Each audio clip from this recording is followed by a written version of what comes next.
அப்படி அவர் தீபம் என் மேல் பிரகாசித்ததினால் நான் என்ன செஞ்சேன்? அவர் அருளின வெளிச்சத்தை கொண்டு இருளை கடந்து போனேன். அவர் அருளின வெளிச்சத்தை கொண்டு இருளை கடந்து போனேன்.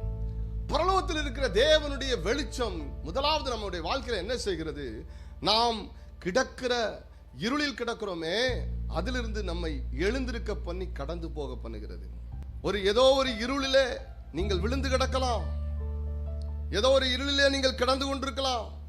பாவம் என்கிற இருள், மரண போராட்டம் என்கிற இருள், வெறுமை என்கிற இருள், பயம் என்கிற இருள், வியாதி என்கிற இருள், அவநம்பிக்கை என்கிற இருள், இப்படி எத்தனையோ இருள்கள் இந்த உலகத்தில் இருக்கிறது. அந்த ஏதோ ஒரு இருளிலே நீங்கள் சிக்கிக்கொண்டு அதனூடாய் நீங்கள் கடந்து போய் கொண்டிருக்கலாம்.